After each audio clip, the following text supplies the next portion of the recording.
Hello my dear students. तो आज हमारा क्लास 12 का जो कैलकुलस वाला सेक्शन है उसका सेकंड लेक्चर है ना, लिमिट का। प्रीवियस लेक्चर में हमने ये कुछ डिटेल्स बेसिक लिमिट्स देखे थे कि क्या होता है, एग्जिस्टेंस का कंडीशन क्या होता है, कब क्या होता है, वन साइडेड लिमिट वगैरह, ये सारी कहानी अपन ने स्टडी किए थे। ठीक है, उसके बाद उसके आधारित कुछ सिंपल सिंपल क्वेश्चन भी किए थे। और आज के लेक्चर में बेसिकली और कुछ थ्योरी पोर्शन देखेंगे और उसके बाद जो है हम लिमिट को सिंपल जो 0/0 है, इन्फिनिटी जो फॉर्म्स होते हैं उनके जो लिमिट्स होते हैं वो एनालिटिकल मेथड में बोर्ड्स में आप कैसे कर सकते हो, उन सारे मेथड्स को वो देखेंगे। ठीक है, तो उसके लिए हमें कहीं ना कहीं क्योंकि ये देखना इंपॉर्टेंट है। अगर मैं अभी आज की क्लास में अपन जितने भी लिमिट्स के क्वेश्चन करेंगे वो सारे क्वेश्चन जो है वो लॉपिटल रूल से आप बहुत ही आसानी से कर दोगे, ठीक बात है।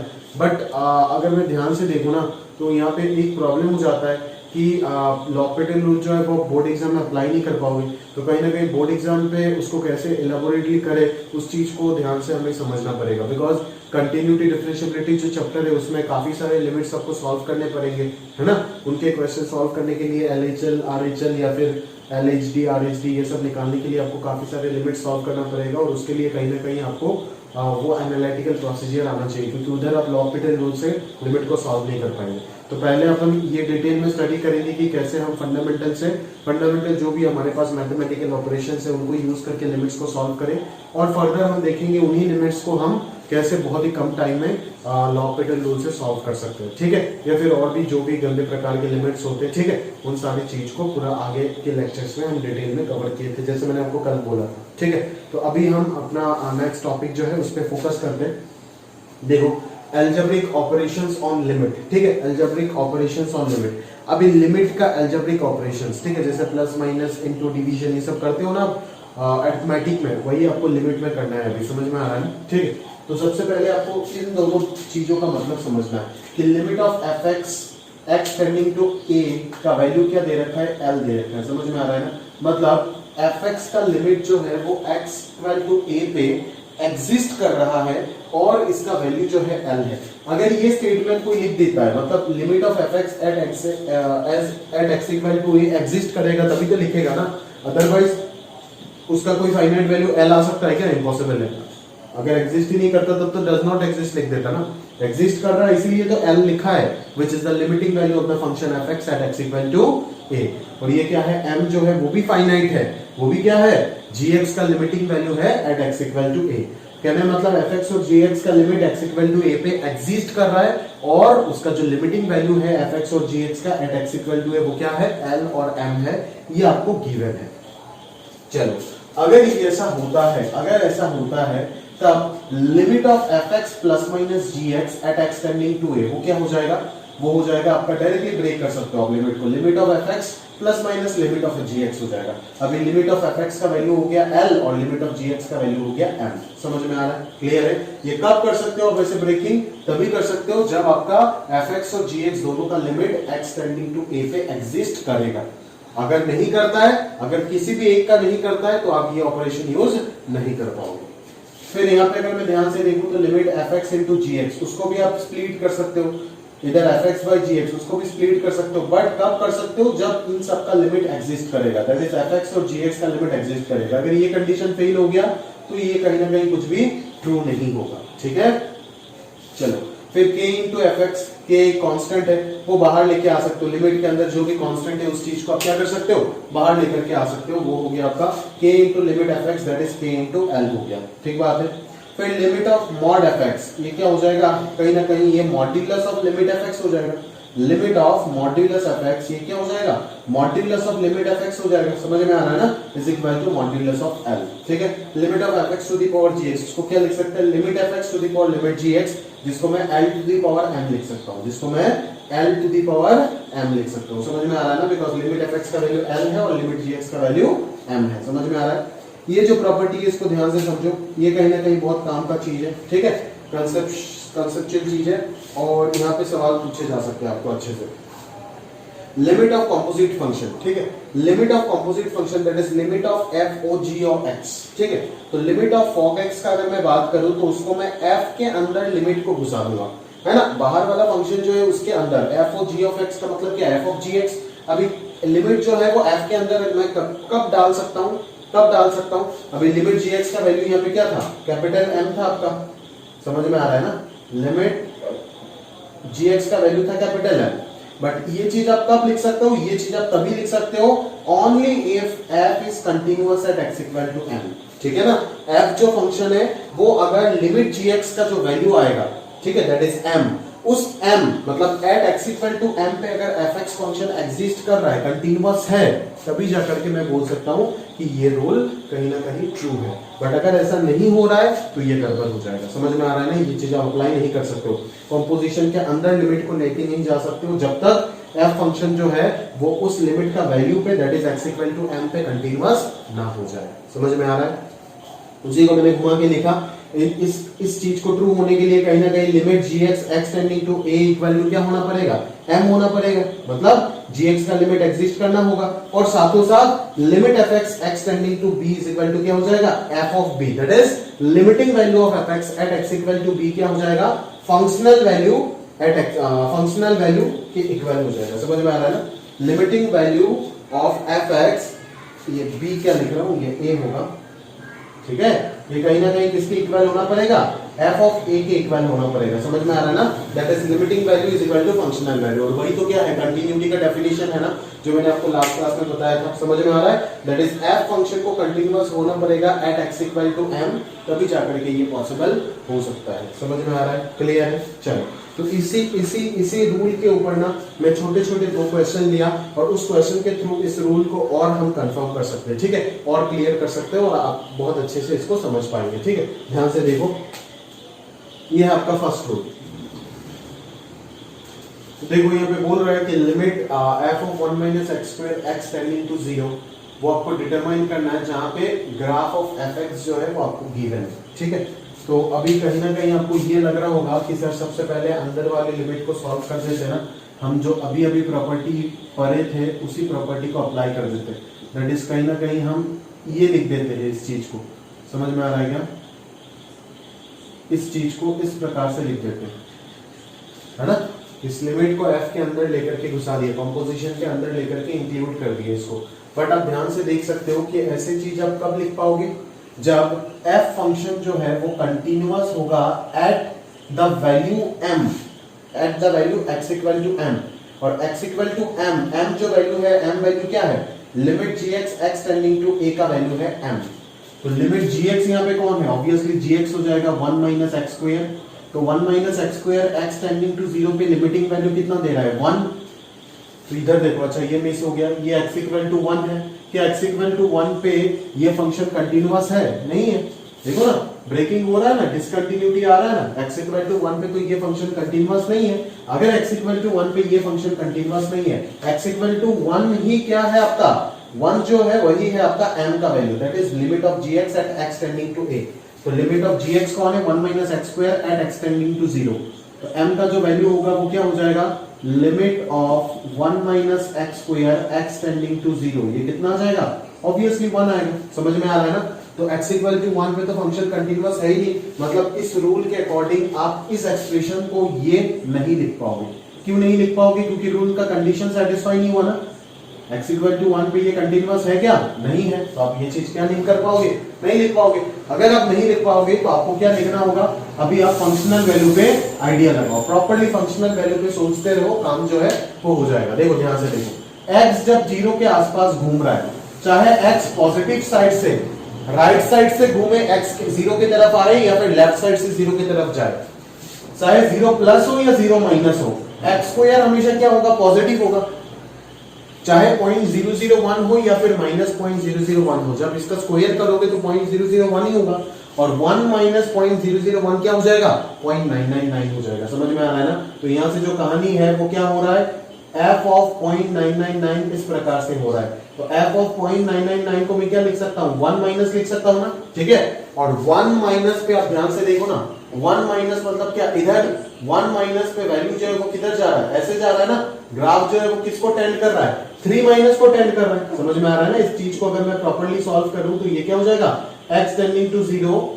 अगर मैं वो रूल नहीं लगाता हूं तो मैं क्या एनालिटिकली सॉल्व करूंगा तो क्या लिखूंगा मैं, limit x tending to 0 f of x जैसे ही 0 को टेंड करेगा तो 1 माइनस एक्स स्क्वायर किसको टेंड करेगा, 1 माइनस को टेंड करेगा, 1 को भी नहीं, 1 प्लस को भी नहीं, 1 माइनस को, बिकॉज इसका आंसर 0.999 होगा तो ये 1 माइनस हो जाएगा। और f ऑफ 1 माइनस क्या होता है, f ऑफ 1 माइनस देखो आप क्या, नीचे से 3 को टेंड कर रहा है ना, मतलब क्या, नीचे से अगर कोई 3 को टेंड कर रहा है उसका मीनिंग क्या है, उसका मीनिंग है 3 माइनस, मतलब ये हो जाएगा limit x tending to 0 3 minus, और उस चीज का अगर मैं लिमिटिंग वैल्यू देखूं तो कितना आएगा, 3 आएगा। समझ में आ रहा है, तो इस लिमिट का जो आंसर हो गया वो 3 हो गया। ठीक है, अब ये रूल तो यहाँ पे अप्लाई नहीं किए, ठीक है, इस रूल को बिना अप्लाई किए भी अपने फंक्शनल वैल्यू का कांसेप्ट से आपने आंसर जो है वो 3 निकाले और वही है उसका लिमिटिंग वैल्यू। ठीक है, बट इस रूल का एप्लीकेशन कहां पे नहीं होगा वो चीज मैं आपको दिखाने के लिए एग्जांपल पिक किया।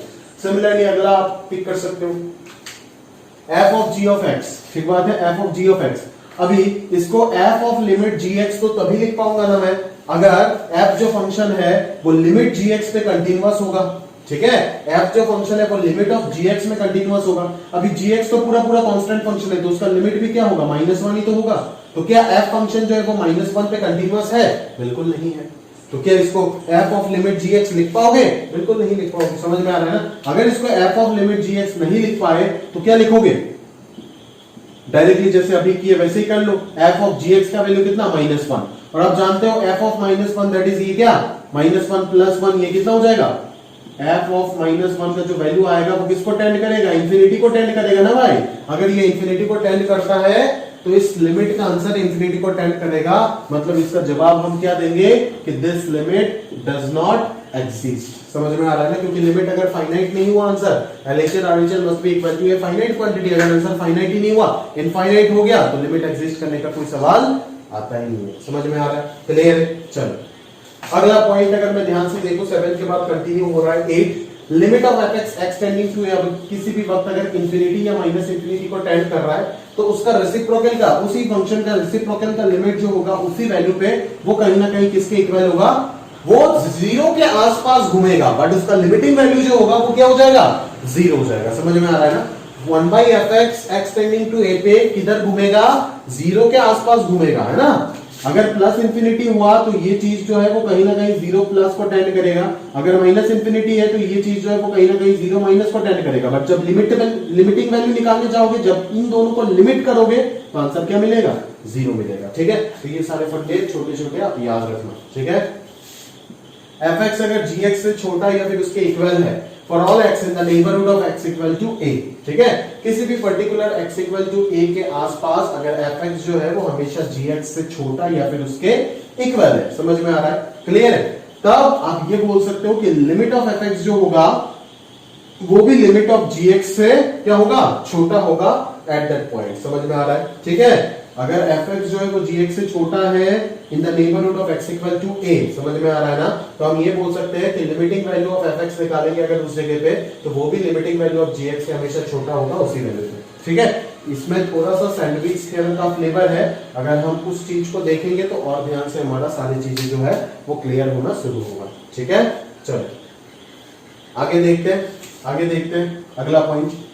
देखो यहाँ पे आपको ध्यान से नोट करना पड़ेगा, लिमिट अगर मैं कभी भी बोल देता हूं limit fx x tending to c और limit gx x tending to c both are exist and finite. ठीक है, तो limit of fx into gx x tending to c exist करेगा ही नहीं, या बोलोगे करेगा अकॉर्डिंग टू दिस रूल। ठीक है, बट अगर मैं ये बोलता हूं कि बोलो तो अगर limit of fx into gx x tending to c अगर एग्जिस्ट कर रहा है तो ये क्या इसका कन्वर्स ट्रू है, मतलब लिमिट fx और लिमिट gx को हमेशा एग्जिस्ट करना ही होगा। तब आप सोचने अगर बैठोगे तो आपको पता चलेगा कि ऐसा नहीं, इस चीज का कन्वर्स जो है वो कहीं ना कहीं ट्रू नहीं है। लिमिट fx और लिमिट gx को एग्जिस्ट करना जरूरी नहीं है, लिमिट fx लिमिट gx दोनों अगर एग्जिस्ट नहीं करता है फिर भी दोनों का प्रोडक्ट का लिमिट एग्जिस्ट कर सकता है। बोले कैसे सर, देखते हैं। इसका एक कंक्लूजन तो निकलता है कि दोनों का दोनों लिमिट एग्जिस्ट हो जाए, क्योंकि अगर दोनों लिमिट एग्जिस्ट हो जाएगा तो दोनों का प्रोडक्ट का लिमिट भी एग्जिस्ट होगा। ठीक है, एक कंक्लूजन ये निकलता है कि एक एग्जिस्ट हो और एक एग्जिस्ट ना हो। जैसे मैं एग्जांपल दिया, देख fx is equal to x और gx is equal to 1 by sin x। ठीक है, x टेंडिंग टू 0 पे मैं बात करूं तो fx is equal to x का लिमिट एग्जिस्ट करेगा, limit of x tending to 0 क्या होगा, 0 ही तो होगा ना, इसका लिमिट तो एग्जिस्ट करेगा, बट इसका नहीं करेगा बिकॉज 1 अपॉन sin 0 कितना होता है, 0 हो जाएगा, इंफिनिटी को टेंड करेगा, तो gx का लिमिट एग्जिस्ट नहीं करेगा। समझ में आ रहा है मेरी बात, अगर मैं ध्यान से देखूं तो कहीं ना कहीं आपको दिख रहा होगा कि limit of f x x tending to zero तो एग्जिस्ट कर रहा है, but limit of g x tending to zero जो है वो एग्जिस्ट नहीं कर रहा है। समझ में आ रहा है ना? बट स्टिल अगर आप ध्यान से देखोगे तो आपको ये समझ में आएगा कि limit of x tending to zero f x into g x जो होगा वो एग्जिस्ट कर जाएगा, because f x into g x जो होगा वो एक्स बाई साइन एक्स हो जाएगा। ठीक है, अभी x को अगर आप डिनोमिनेटर में लेकर के आ जाते हो तो ये कहीं ना कहीं 1 divided by sine x by x होगा। और पूरा सभी अभी थोड़ी देर बाद ही हम ये चीज देखने वाले, पूरा दुनिया को बताएं कि limit sine theta by theta theta tending to zero कितना होता है? 1 होता है। तो इसको कहीं ना कहीं अगर हम इस रूल से ब्रेक कर देते हैं limit f x by g x से, तो ऊपर आ जाएगा limit x tending to zero 1 और नीचे आ जाएगा limit x tending to zero sine x by x. समझ में आ रहा है ना? तो इसका आंसर 1 हो जाएगा, ऊपर भी 1, तो 1 बाई 1 आंसर क्या होगा? 1 हो जाएगा। मतलब F x into g x का लिमिट एग्जिस्ट हो रहा है, बट यहाँ पे दोनों में से किसी भी एक का लिमिट एग्जिस्ट नहीं हो रहा था एट दैट पॉइंट। समझ में आ रहा है ना? तो अगर limit of f x into limit of g x अगर एग्जिस्ट कर रहा है तो limit of f x into g x exist करेगा ही उसी पॉइंट पे, at point x equal to c. But अगर limit of f x into g x जो है वो अगर एग्जिस्ट कर रहा है और फाइनाइट अगर है, तो कहीं ना कहीं इसका मतलब ये नहीं है कि limit f x and limit g x दोनों ही एग्जिस्ट करेगा उस पॉइंट पे। देखो, अगर दोनों एग्जिस्ट नहीं भी करता है फिर भी दोनों का प्रोडक्ट एग्जिस्ट कर जाएगा। इधर देखो, ये एक एग्जांपल दिया मैंने, both limit f x and limit g x क्या डज नॉट एग्जिस्ट। जैसे एग्जांपल देखो, f x is equal to 1 और 2। ठीक है, ये पार्ट उम्मीद करता हूं आपने लिख लिए होंगे, इसको मैं इरेज कर देता हूं, थोड़ा सा एक्सप्लेन कर देता हूं इधर। ठीक है, ध्यान से देखो।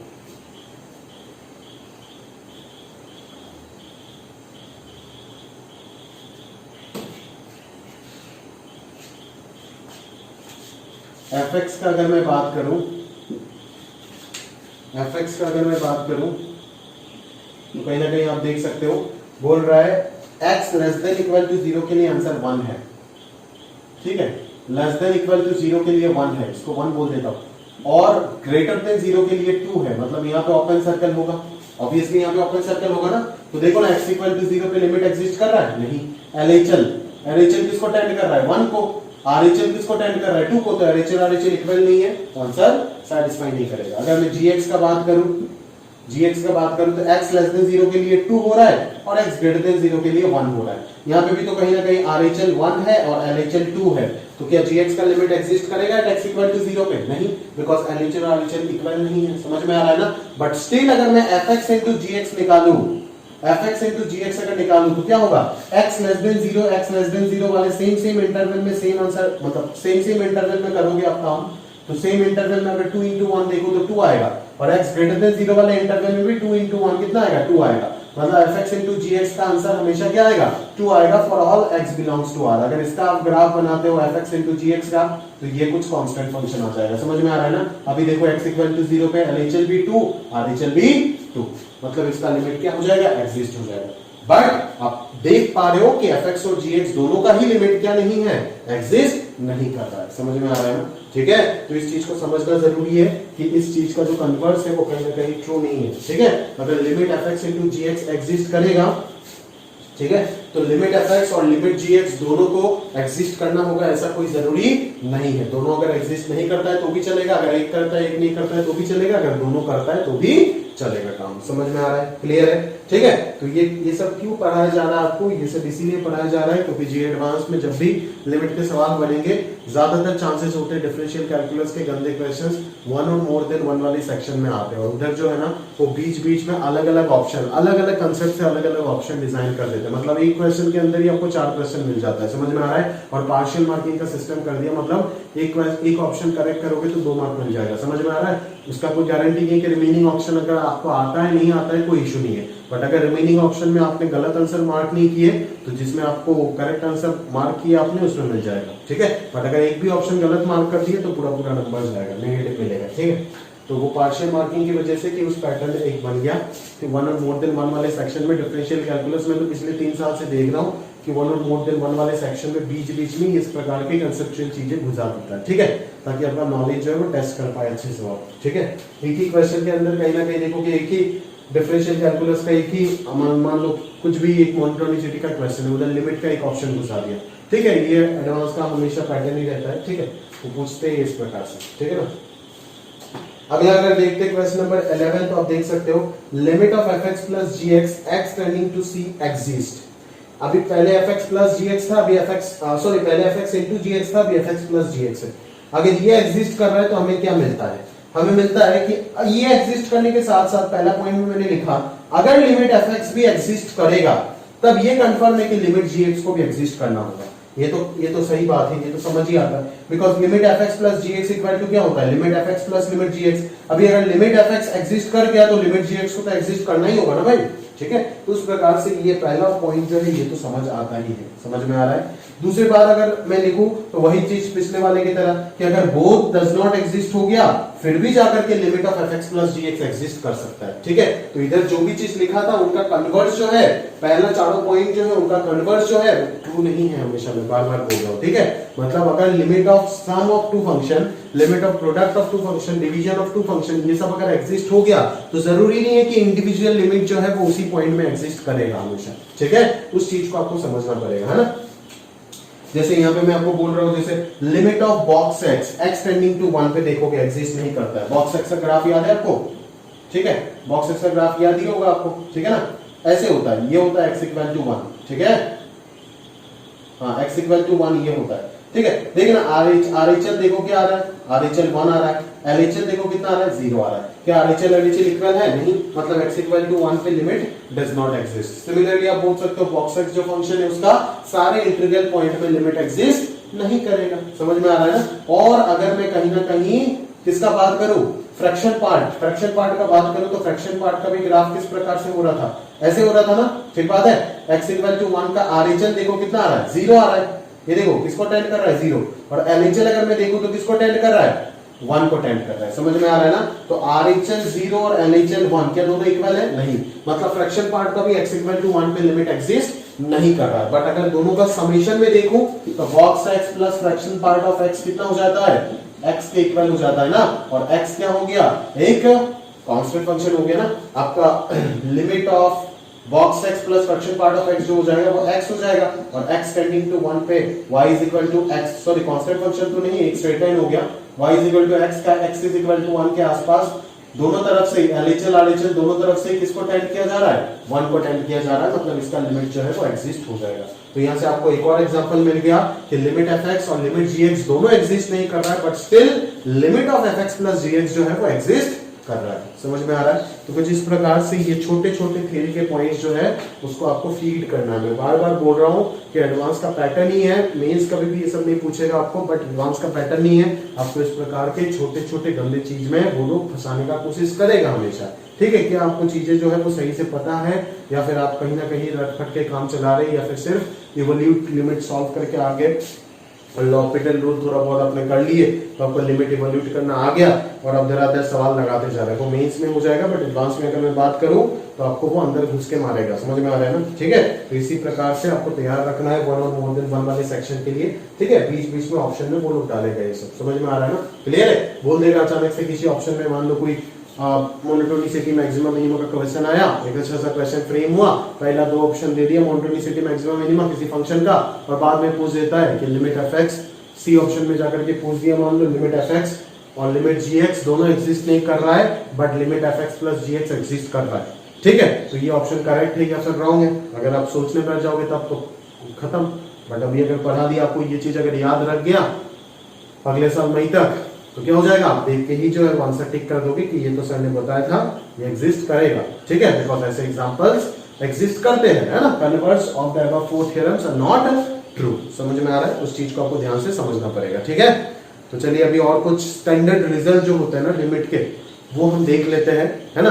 और वो मैं अभी एनालिटिकल प्रोसीजर से आपको बताऊंगा, ठीक है, सीरीज एक्सपांशन वगैरह वो सब यूज करके बताऊंगा।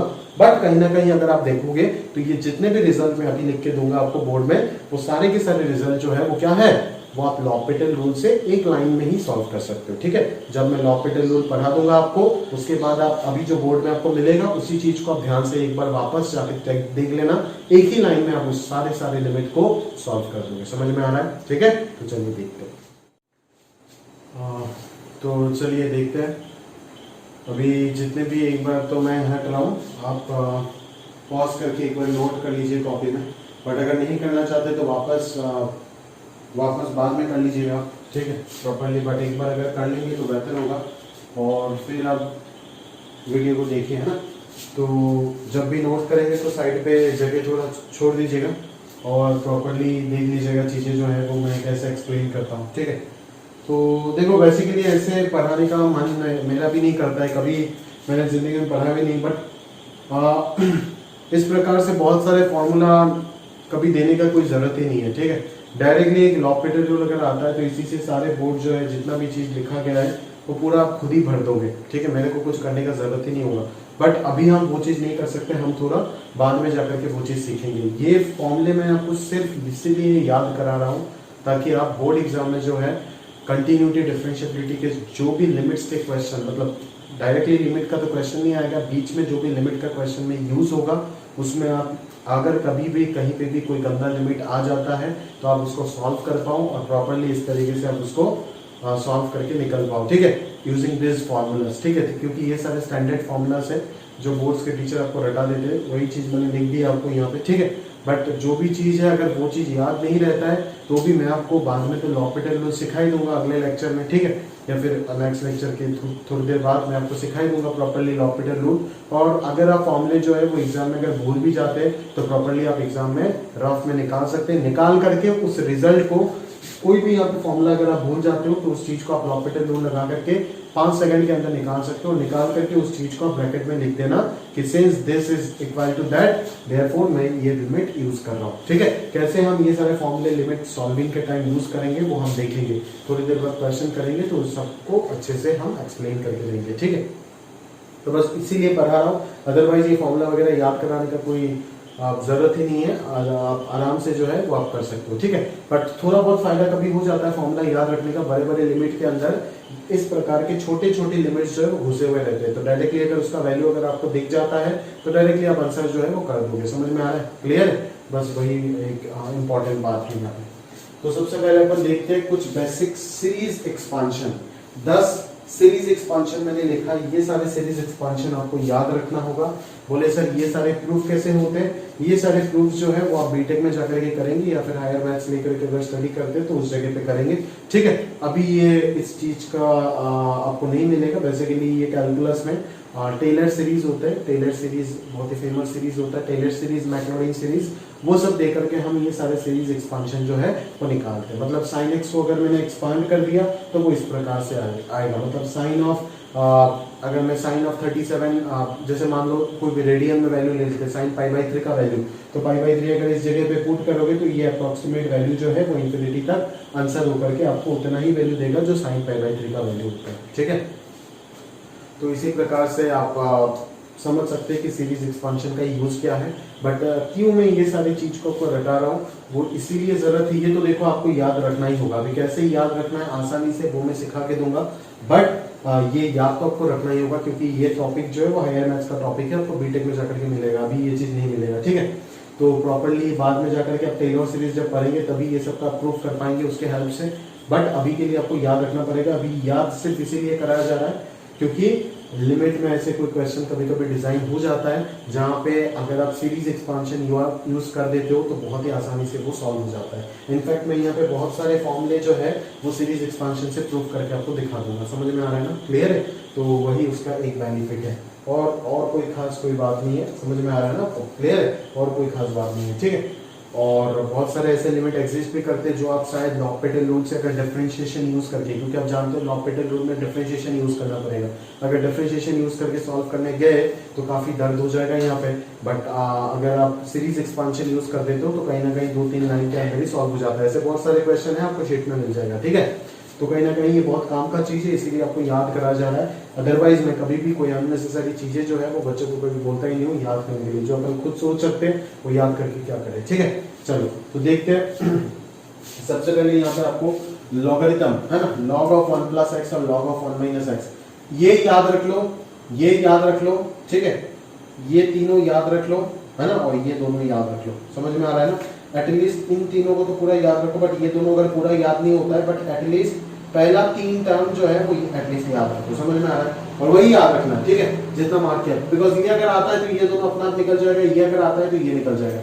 जैसे कैसे log ऑफ 1 प्लस एक्स अगर आपने याद रख लिए तो 1 प्लस एक्स से अगर 1 माइनस एक्स का एक्सपांशन चाहिए तो बस एक्स की जगह पे माइनस एक्स पुट कर दो, एक्स की जगह में माइनस एक्स पुट कर दो, तो ये जो ऑड टर्म्स है ये सबके सब भी क्या हो जाएगा, माइनस हो जाएगा। तो कहीं ना कहीं अगर ऊपर वाला याद है तो नीचे वाला आराम से कर सकते हो। a to the power x का अगर एक्सपांशन याद है तो a to the power x से e to the power x तो निकाल ही सकते हो, बस a की जगह पे e पुट कर दो, ठीक है, और e to the power x से जब e to the power minus x निकालोगे तो x की जगह में क्या डाल दो, माइनस x, तो ऑड टर्म्स इवन टर्म्स जितने भी हैं यहाँ पे सारे के सारे नेगेटिव हो जाएगा, because negative to the power odd जो है वो नेगेटिव हो जाएगा। समझ में आ रहा है ना? तो कुछ इस प्रकार से कहानी चलेगा। सिमिलरली sin x का एक्सपांशन ये होता है x minus x cube by 3 factorial plus x to the power 5 by 5 factorial. Sine में याद रखो x से शुरू होता है और हमेशा ऑड रहता है, ऑड में चलता है, x cube x to the power 5 x to the power 7 alternate plus minus plus चलेगा, और डिग्री जितना है नीचे भी उतना ही फैक्टोरियल आता है। समझ में आ रहा है ना? कॉस में भी सिमिलर, डिग्री जितना है नीचे भी उतना ही फैक्टोरियल आएगा और इवन टर्म्स आएगा, that is 1 x to the power 0 x square x to the power 4, ये सारे कहानी, ठीक है। इस प्रकार से आप आसानी से याद रख सकते हो। 10x का expansion sin inverse x tan inverse x, ठीक है, इतना अगर याद रख लोगे तो वो मोर देन इनफ है, सफिशिएंट है और कुछ नहीं चाहिए, ठीक है। तो एक इस चीज का जरूरत था जो आपको याद रखना था। आगे अगर मैं देखूं तो x to the power n minus a to the power n और x to the power n plus a to the power n, ये आप 9th में शायद फैक्टराइजेशन में पढ़े हो, अदरवाइज अगर नहीं पढ़े तो ये चीज याद रखना, x to the power n minus a to the power n का ये एक्सपांशन और x to the power n plus a to the power n का ये वाला एक्सपांशन, ठीक है, ये दोनों चीज आपको याद रखना पड़ जाएगा, ठीक बात है। चलो उसके अलावा अगर मैं आगे जाकर के बात करूं, अदरवाइज इस पैटर्न में लॉपिटल रूल आराम से सॉल्व कर देगा, चिंता मत करो, बट फिर भी अगर आप याद रख लोगे कहीं ना कहीं पे आपको काम आ जाएगा तो अच्छा होगा, ठीक है। चलो तो उसके बाद अगर मैं देखूं तो ये देख सकते हो आप यहाँ पे n एक कोई भी रैशनल नंबर है और m भी एक रैशनल नंबर है, समझ में आ रहा है ना, m भी एक रैशनल नंबर है, तो limit x tending to a x to the power n minus a to the power n divided by x to the power n minus a to the power m, ये जो होगा इसका answer हो जाएगा m by n into a to the power m minus n, ठीक है, m by n into a to the power m minus n, ये काफी इंपॉर्टेंट चीज है और ये बहुत जगह पे यूज होता है, ठीक है, इस चीज को आप बहुत अच्छे से याद रखो कि ये जो रिजल्ट है वो काफी जगह पे यूज हो जाता है, समझ में आ रहा है ना, क्लियर है। चलो तो इसके बाद अगर मैं ध्यान से देखूं तो वही चीज आपको मिलता जा रहा है लगभग, है ना, तो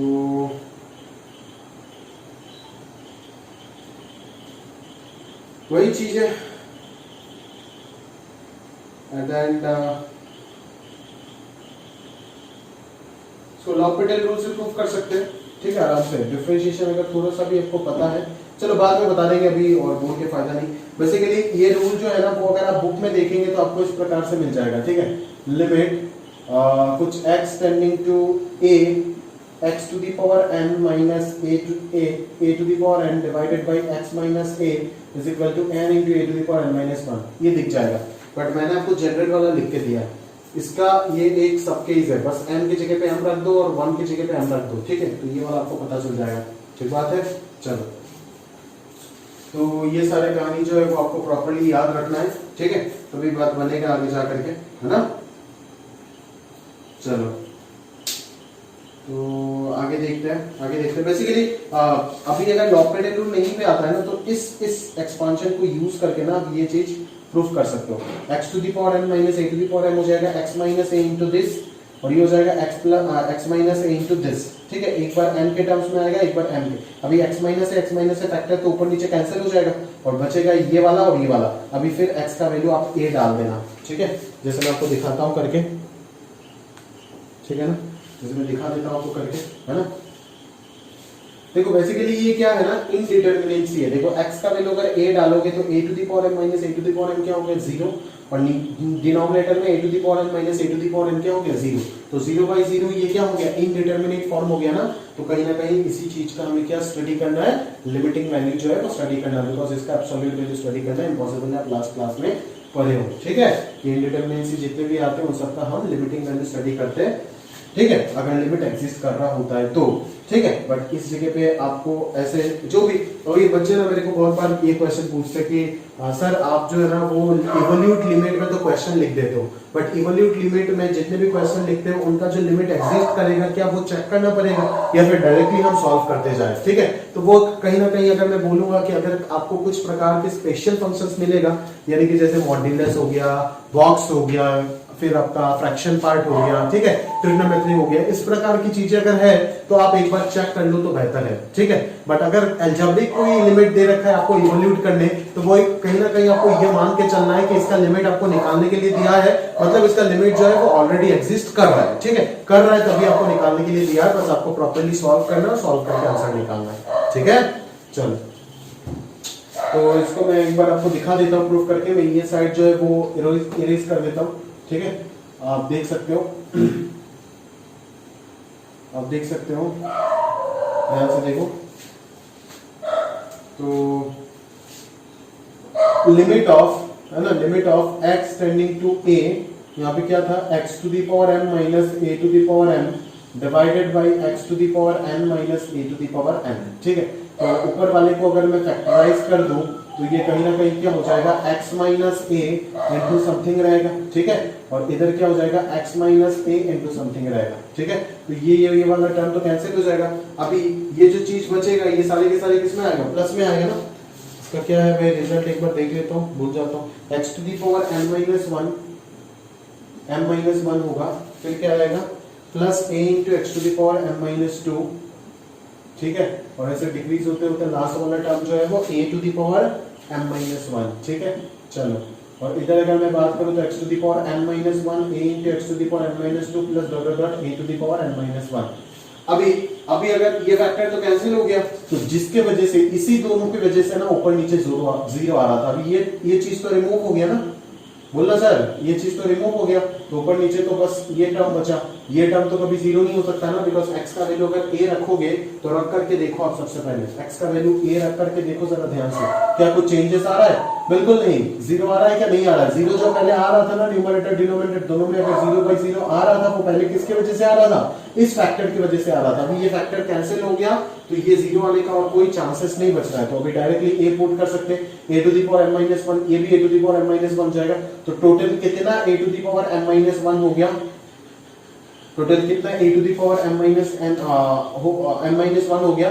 total a to the power m minus 1 जो है वो टोटल कितना टाइम्स होगा, यहाँ पे टोटल कितना टर्म है, m टर्म्स है, और यहाँ पे टोटल कितना टर्म है, n टर्म्स है, तो ये हो जाएगा n into a to the power n minus 1। जब आप x का वैल्यू a पुट करोगे उसके बाद आपको इस प्रकार से दिखेगा। अभी ये चीज तो है, ये तो इंडिटरमिनेट से रिमूव हो गया, x तो बचा ही नहीं ना, ये कांस्टेंट वैल्यू आ गया। अगर ये कांस्टेंट वैल्यू आ गया तो पूरा लिमिट ऑफ कांस्टेंट तो वही होगा ना, लिमिटिंग वैल्यू, इंडिटरमिनेट से पूरा लिमिट हो गया, रिमूव हो गया। अगर इंडिटरमिनेट से पूरा रिमूव हो जाता है तो डायरेक्टली x का वैल्यू a पुट करके आप क्या निकाल सकते हो, आंसर निकाल सकते हो। जैसे इस स्टेप में जैसे ही मैंने फैक्टराइज किया, कैंसिल कर दिया, तो इनडिटरमिनेट से गायब हो गया। अभी यहाँ पे और कोई इनडिटरमिनेट फॉर्म बचा ही नहीं है, इसका डायरेक्टली एब्सोल्यूट वैल्यू आप निकाल सकते हो, मतलब बेसिकली वही हो जाएगा क्या, आपका लिमिटिंग वैल्यू, ठीक है। तो ये अगर सॉल्व करके निकालो तो ये कुछ इस प्रकार से आएगा जो आपका आंसर है, समझ में आ रहा है ना। तो इस प्रकार से एक्सपांशन को यूज करके आप कर सकते हो, ठीक है। जब भी आपका लिमिट सॉल्व करते वक्त, जब तक आपका इनडिटरमिनेंसी रहेगा तब तक आपको सॉल्व करते जाना होगा। जिस वक्त आपका इनडिटरमिनेंसी रिमूव हो जाएगा उसी वक्त जो है वो x टेंडिंग टू जो भी वैल्यू है वो आप पुट करके डायरेक्टली x का आंसर जो लिमिट का आंसर जो है वो निकाल सकते हो। समझ में आ रहा है, क्लियर है। चलो आगे देखते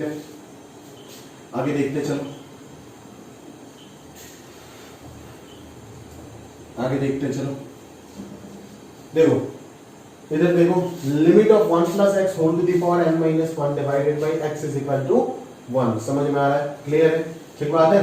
चलो limit of 1 plus x whole to the power n minus 1 divided by x is equal to 1। L'Hopital rule से तो मैं एक लाइन से प्रूव कर सकता हूँ, बट अगर मैं ध्यान से देखो, अभी आपको लॉपेटल नहीं पता तो मैं अगर तरीके से आपको सॉल्व करके देने का प्रयास करूं तो आप कुछ इस प्रकार से सोच सकते हो, ठीक है। ध्यान से देखो, x टेंडिंग टू 0 है, ठीक बात है, x टेंडिंग टू 0। अभी ध्यान से देखो, आपको यहाँ पे 1 प्लस एक्स का कोई पैटर्न नहीं मिल रहा था, ठीक है। तो 1 प्लस एक्स को मैं जबरदस्ती सब्स्टिट्यूट कर देता हूँ, क्या, y सब्स्टिट्यूट कर देता हूँ। समझ में आ रहा है ना। अभी देख, अगर x जो है वो अगर 0 को टेंड कर रहा है, x अगर 0 के आसपास पहुंच रहा है तो y क्या होगा, 1 प्लस 0 के आसपास पहुंचेगा, y जो है वो किसको टेंड करेगा, ऑब्वियसली 1 को टेंड करेगा, समझ में आ रहा है। तो इसी लिमिट को घुमा करके मैं क्या लिख सकता हूँ, x टेंडिंग टू 0 की जगह पे y tending to 1, 1 plus x की जगह पे लिख सकता हूँ y to the power 1 minus 1 को मैं 1 टू दी पावर n लिख सकता हूँ, समझ में आ रहा है ना। और x का वैल्यू क्या हो जाएगा, y माइनस 1। तो ये पहले वाले फॉर्मूले पे बन गया ना, पूरा क्वेश्चन देखो, पूरा पहले वाले फॉर्मूले पे बन गया ना, x to the power m minus a to the power m divided by x to the power n minus a to the power n। तो ये क्या हो जाएगा, m by n, that is n by 1, है ना। और कितना आएगा, m by 1 a to the power 1 to the power n minus 1। तो ये आंसर कितना आएगा, n into 1, that is answer आ जाएगा आपका n। ठीक है, आंसर आ जाएगा आपका n। हाँ बिल्कुल n ही तो आना चाहिए आंसर, बट यहाँ पे क्यों नहीं आ रहा है n आंसर। इसका आंसर अगर मैं ध्यान से देखूँ तो n into 1 plus x whole to the power n minus 1 into 1 divided by n into 1 plus x whole to the power n minus 1। हाँ सही है, आंसर गलत लिखा है, आप करेक्ट कर लो इस चीज को। ये आंसर कितना आएगा, n आएगा, समझ में आ रहा है ना। आंसर जो है वो कितना आ गया, n आ गया। ठीक है, चलो तो इस प्रकार से ये भी एक स्टैंडर्ड रिजल्ट के हिसाब से आप मान सकते हो, ठीक है ना। तो इसको मैंने प्रूफ तो करके दे दिया एनालिटिकल वे में यूजिंग दैट रिजल्ट, बट इसको मैं लॉपिटल से भी प्रूफ कर सकता हूँ एक ही लाइन में, बट वो आप खुद करोगे। मैं लॉपिटल रूल सिखाने के बाद इस पेज के सारे लिमिट्स को वापस लॉपिटल रूल से एक बार चेक करके देखोगे, आप आराम से कर पाओगे, ठीक है। और वो डेवलप हो जाएगा, जैसे जैसे हम क्वेश्चन करेंगे डेवलप हो जाएगा, ठीक है, उसका चिंता आप मत करो। बट इस चीज को आप याद रखने का प्रयास करो, जितने भी लिमिट्स मैंने लिखा सारे के सारे स्टैंडर्ड रिजल्ट लिख रहा हूं, ठीक है। इसको याद रखने का प्रयास करो, क्यों, क्योंकि वही रीजन आप जानते ही हो, क्यों, क्योंकि continuity differentiability board exam exercise 1-2 का क्वेश्चन करने जब जाएंगे तब शायद इसी क्वेश्चन में ये सब यूज हो जाए। तब अगर ये सब बीच में लिमिट सॉल्व करते वक्त ये सब अगर बीच में घुस गया तो ये प्रॉपर्टी यूज करके मैं लिख दूंगा, ठीक है। बट अगर मैं उधर डिराइव करने चला जाऊंगा तो शायद मेरे को और ज्यादा टाइम लग जाएगा, बोर्ड एग्जाम के पॉइंट ऑफ व्यू से बात कर रहा हूँ, ठीक है। बट अगर अब याद नहीं भी रखना चाहते हो तो ऐसा कोई जरूरी नहीं है याद रखना, आप एग्जाम में जो है वो आराम से डिराइव कर सकते हो, इतना भी ज्यादा टाइम नहीं खाएगा आपका, ठीक है। चलो आगे देखो, trigonometric limits, sin theta by theta, theta tending to 0, tan theta by theta, theta tending to 0, ये सब का आंसर क्या हो जाता है, 1 हो जाता है। समझ में आ रहा है ना, ये सब का आंसर क्या होता है, 1 होता है, ठीक है। समझ आ रहा है मेरी बात, ठीक है ना। बोले सर ये सब कैसे प्रूफ करते हैं, ये सब देख लॉपिटल रूल से भी प्रूफ कर सकता है, सीरीज एक्सपांशन से भी प्रूफ कर सकता है, जैसे मैं अभी करके दिखाऊंगा, और बाद में सैंडविच थ्योरम पढ़ने के बाद सैंडविच थ्योरम से भी मैं आपको प्रूफ करके दिखा दूंगा ये वाला स्पेशल लिमिट, ठीक है। sin थीटा बाई थीटा वाला लिमिट जो है वो सैंडविच थ्योरम से भी मैं आपको प्रूफ करके दिखा दूंगा, समझिए। चलो तो sin थीटा का जो एक्सपांशन है वो कहीं ना कहीं हमें पता है, theta by theta minus theta cube by 3 factorial plus theta to the power 5 by 5 factorial minus dot dot dot and so on चलता जाता है, ठीक है। तो अभी अगर मैं यहाँ पे limit sin theta by theta का बात अगर करूं तो sin थीटा बाई थीटा कितना हो जाएगा, थीटा से अगर डिवाइड करूंगा तो 1 minus theta square by 3 factorial plus theta to the power 5 4 by 3 5 factorial minus dot dot dot चलता जाएगा, ठीक है। अभी अगर मैं इसका लिमिट का बात करूं, that is limit of sin theta by theta, theta tending to 0, वो क्या हो जाएगा, limit of theta tending to 0 1 minus theta square by 3 factorial plus theta to the power 4 by 5 factorial minus dot dot dot. अभी जरा ध्यान से देखना, theta अगर 0 को टेंड कर रहा है, ठीक है, तो 0 को टेंड कर रहा है मतलब क्या, 0 के बहुत ही आसपास है। थीटा अगर 0 को टेंड कर रहा है तो 0 का बहुत ही आसपास है थीटा। अगर थीटा 0 का बहुत ही आसपास है तो आप जानोगे कि हाईएस्ट पावर ऑफ थीटा जो है वो भी क्या होगा, 0 के बहुत ही आसपास होगा। देखना थीटा अगर 0.001 है तो थीटा का पावर में जितना बढ़ाते जाओगे उतना ही वो घटता जाएगा वैल्यू। 1/2 का स्क्वायर करोगे तो 1/4 आ रहा है, बट 1/2 का क्या बोल रहा हूँ, हाफ का अगर टू दी पावर 10 करोगे तो 1/2 टू दी पावर 10 और भी वैल्यू कमता जाएगा, ठीक है ना। अगर वैल्यू धीरे धीरे डिक्रीज ही होता जा रहा है, समझ में आ रहा है, तो ये पार्ट जो है वो धीरे धीरे क्या होगा, 0 के नजदीक जाएगा, बट एग्जैक्ट 0 तो नहीं होगा। वही 1 माइनस जो भी हो ये वैल्यू होकर के कितना आएगा, 0.999 के आसपास आएगा, और लिमिट ऑफ दैट का वैल्यू हम क्या लिख सकते हैं, 1 लिख सकते हैं। तो कुछ इस प्रकार से आप बोल सकते हो। इसीलिए हम बोलते हैं ना फिजिक्स में जो आप अप्रोक्सीमेशन वगैरह यूज कर देते हो डेरिवेशन के टाइम, क्या करते हो कि अगर थीटा टेंडिंग टू 0 है, मतलब थीटा अगर बहुत स्मॉल है तो साइन थीटा को किसके इक्वल मान देते हो, थीटा के इक्वल मान देते हो। समझ में आ रहा है ना, ठीक है, उस टाइप का अप्रोक्सीमेशन चल रहा है, ठीक है। वो बेसिकली क्यों होता है अभी आपको समझ में आ रहा होगा, ठीक है, ये लिमिट का चक्कर है, ठीक है। अगर थीटा 0 के बहुत ही आसपास है तो ये वैल्यू जो है वो 0.999 सॉरी ये वैल्यू जो है वो 0.0001 के आसपास होगा, तो 1 माइनस 0.001.999 के आसपास होगा, और लिमिट जब कर देंगे 0.999 को, दैट इज 0.999 का जब अप्रोक्सीमेशन वैल्यू ले लेंगे तो वो कहीं ना कहीं 1 ही आ जाएगा। तो limiting value of sin theta by theta, theta tending to 0 जो होगा वो कहीं ना कहीं 1 ही हो जाएगा। तो ये तो हमने सीरीज एक्सपांशन से देख लिए। लॉपिटल रूल जब सीखेंगे लॉपिटल से देख लेंगे। sin थीटा का डिफरेंशिएशन कितना होगा, cos थीटा। लॉपिटल रूल कुछ नहीं बोलता है, ऊपर नीचे डिफरेंशिएट कर दो, सिखाएंगे बाद में। जिनको आता है उनके लिए बोल रहे हैं cos थीटा, और नीचे थीटा का डिफरेंशिएशन 1 हो जाएगा। थीटा का वैल्यू 0 डाल दे तो cos 0 by 1, cos 0 by 1 कितना होता है, 1 होता है। एक लाइन में प्रूफ हो गया, ठीक है। एक्सपांशन से बता दी, और जब सैंडविच थ्योरम पढ़ेंगे तो सैंडविच थ्योरम से भी बता देंगे, ठीक है। चलो, वो सैंडविच थ्योरम वाला प्रूफ जो है वो आना आपको जरूरी है, ठीक है, क्योंकि एडवांस में ऐसे फ्रेम किया जा सकता है क्वेश्चन, आपको शीट में मिलेगा इस प्रकार का ज्योमेट्रिकल प्रॉब्लम, ठीक है, वो फ्रेम किया जा सकता है इस प्रकार का, ठीक है। तो वही चीज देखो यहाँ पे भी ये चीज सिंप्लीफाई है, बस यहाँ पे थीटा टेंडिंग टू 0, 0 की जगह पे जनरल कर दिया, मतलब a कर दिया, समझ में आ रहा है ना। तो इसको भी आप सिंपल तरीके से ही सॉल्व कर सकते हो। Theta tending to a sin theta minus a, sin theta minus ये क्या, a डिवाइडेड बाय ये कितना, थीटा माइनस a हो जाएगा, समझ में आ रहा है ना। तो हम मान लेते कि लेट थीटा माइनस a को हम क्या मान लेते, y मान लेते, ठीक है। तो as theta is tending to a, y tending to क्या हो जाएगा, 0 हो जाएगा। अगर थीटा a के नजदीक जा रहा है तो थीटा माइनस a किसके नजदीक जाएगा, 0 के नजदीक जाएगा, ठीक है। तो ये क्या हो जाएगा, limit y tending to 0 sine of y divided by theta minus a कितना, y। तो limit sine theta by theta, theta tending to 0, answer कितना आएगा, 1 आएगा। बस ही इन दोनों का जनरल फॉर्म है ये, समझ में आ रहा है ना, ठीक है। फिर साइन इनवर्स x का एक्सपांशन यहाँ पे आप रख के, जैसे मैंने अभी साइन थीटा बाई थीटा निकाला ना, आप sine inverse theta by theta निकालो, उसका लिमिट भी किसको टेंड करेगा, 1 को ही टेंड करेगा। सिमिलरली इन दोनों का एक्सपांशन से इन दोनों को भी आप प्रूव कर सकते हो, ठीक है। हाईएस्ट पावर ऑफ थीटा 0 को टेंड कर जाएगा, मतलब 0.001 के आसपास होगा जब थीटा 0 को टेंड करेगा, ठीक है। सेम प्रूफ है, बस एक्सपांशन चेंज होगा, ठीक है। अभी आता है एक्सपोनेंशियल लिमिट्स, 4 पे आता है एक्सपोनेंशियल लिमिट्स। देख सकते हो आप एक्सपोनेंशियल लिमिट क्या है ना, a to the power x minus 1 by x, ठीक है। तो a to the power x का एक्सपांशन यूज करो, ठीक है, आराम से प्रूफ हो जाएगा, कोई इश्यू है ही नहीं यहाँ पे, ठीक है। मैं यहाँ पे कोई भी एक कर देता हूँ, जैसे मान लो सेकंड वाला, फर्स्ट सेकंड दोनों सेम है, ठीक है ना। सेकंड वाला करता हूँ, जैसे e to the power x का एक्सपांशन क्या है आपको पता है, 1 plus x by 1 factorial plus x square by 2 factorial plus x cube by 3 factorial, इस प्रकार से चलता जाता है, ठीक है। तो अगर मैं e to the power x minus 1 का बात करूं तो यहाँ इधर क्या बचेगा, सिर्फ ये चीज बचेगा ना भाई, बोल, हाँ।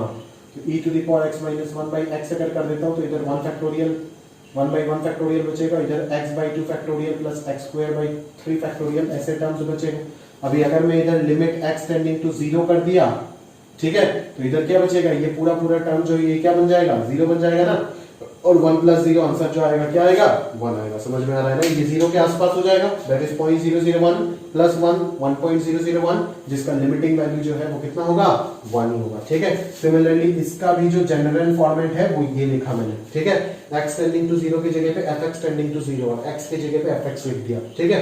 x की जगह पे fx और fx अगर टेंडिंग टू 0 हो रहा है तो इसी लिमिट का आंसर भी क्या होगा, कहीं ना कहीं 1 होगा। दैट इज इस टाइप का चीजें, समझ में आ रहा है ना आपको। अगर आपको कभी भी ऐसे चीजें पूछ देता है, limit e to the power sin x minus 1 divided by sin x, x tending to 0, ठीक बात है ना, x टेंडिंग टू 0, तो इसका आंसर जो होगा वो कहीं ना कहीं क्या होगा, 1। आप बोलोगे sir e to the power fx minus 1 by fx, ये तो समझ आया, बट यहाँ पे fx टेंडिंग टू 0 होना चाहिए था, आपने x टेंडिंग टू 0 क्यों लिखे, बिकॉज ये चीज तो आपको ऑलरेडी समझ में आता है ना, x अगर टेंडिंग टू 0 होता है तो sin x भी तो टेंडिंग टू 0 ही होगा ना।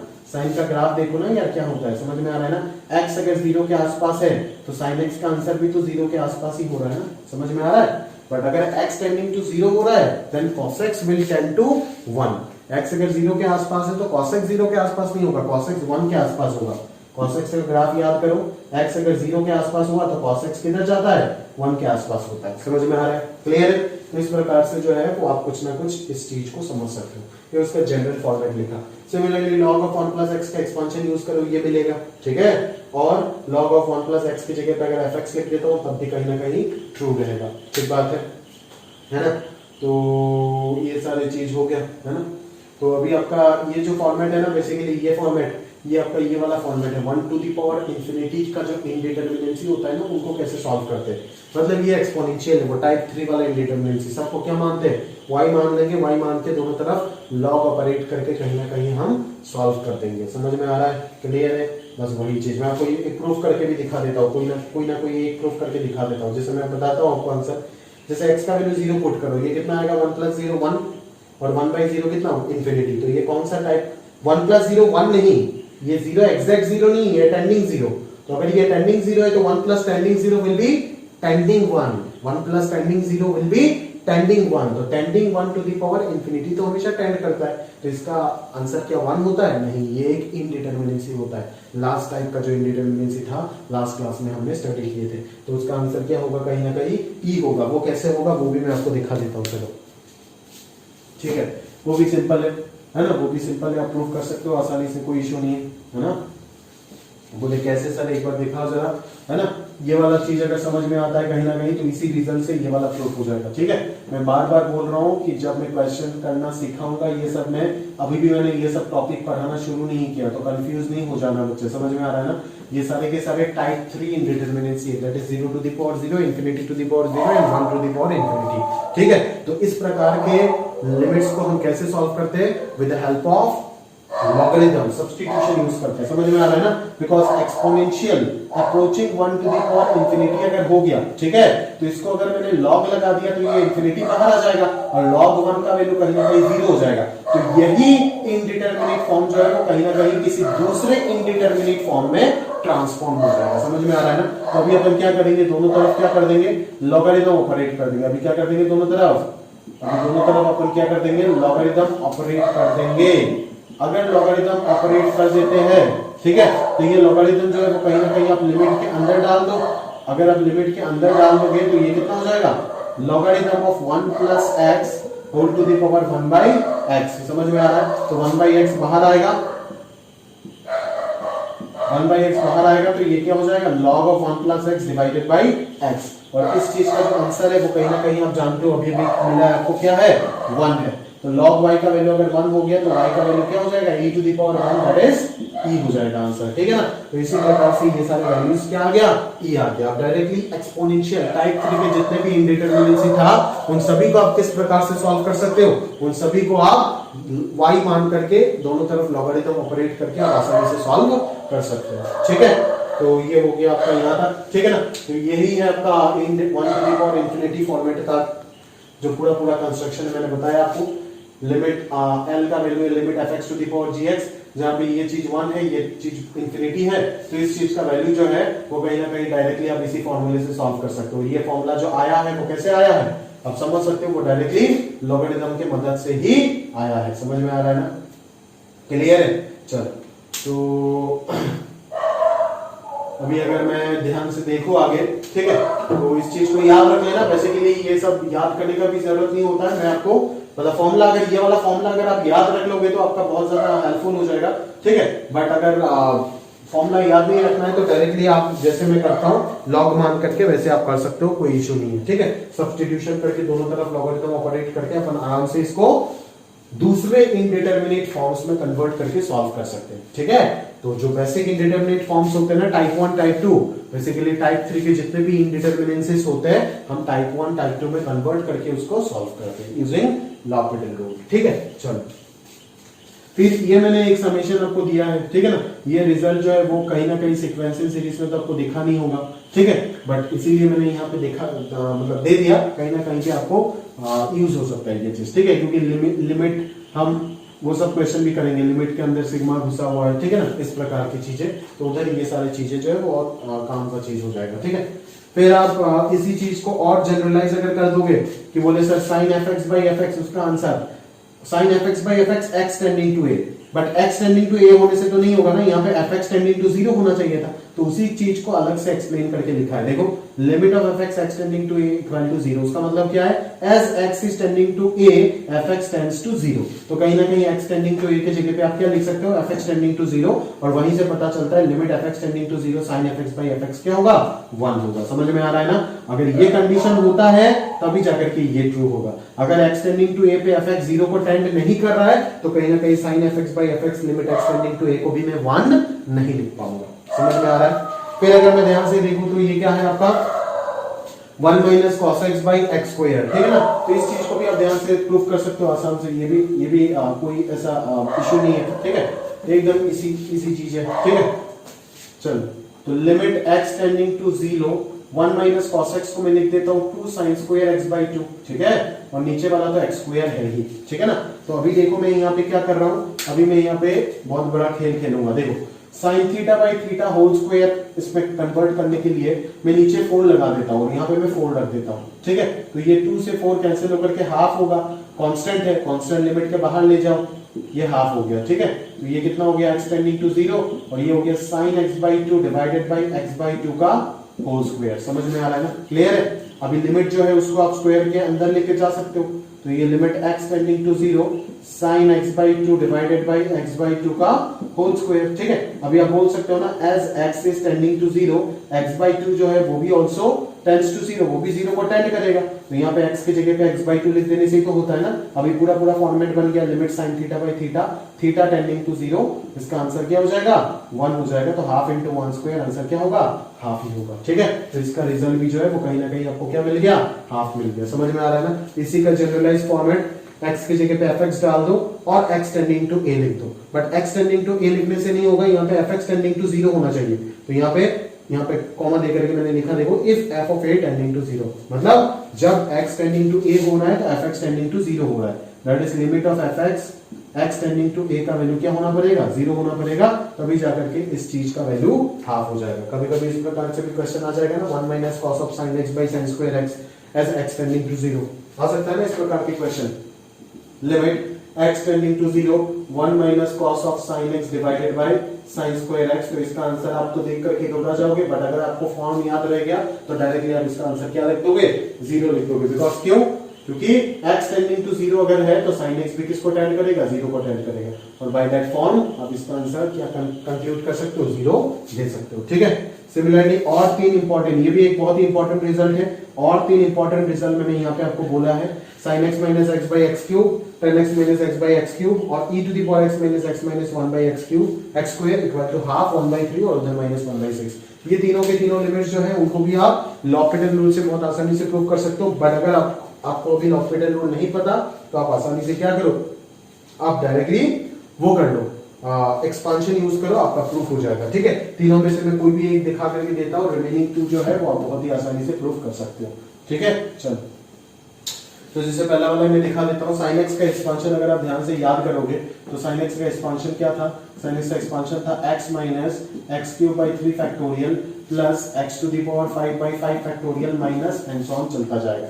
तो sin x माइनस x जो होगा वो कहीं ना कहीं रिमेनिंग टर्म बचेगा, उसको अगर x क्यूब से डिवाइड कर देंगे तो ये पहला वाला टर्म माइनस 1 बाई 6 बच जाएगा, और इधर से x square by 5 factorial minus ऐसे, मतलब ये सारे टर्म में x प्रेजेंट होगा बट इधर x प्रेजेंट नहीं होगा। तो अभी अगर x टेंडिंग टू 0 लगा दिया तो ये चीज किसको टेंड करेगा, ये चीज 0 को टेंड करेगा। और कहीं ना कहीं जब लिमिट लग जाएगा तो minus 1 by 6 plus tending 0, that is minus 1 by 6 plus 0.001 plus में हो या फिर माइनस में हो, कोई फर्क नहीं पड़ता। जब लिमिट लगेगा तो आंसर माइनस 1 बाई 6 ही आएगा, जो कि यहाँ पे आपको दिख रहा है माइनस 1 बाई 6। समझ में आ रहा है? क्लियर है? ठीक है?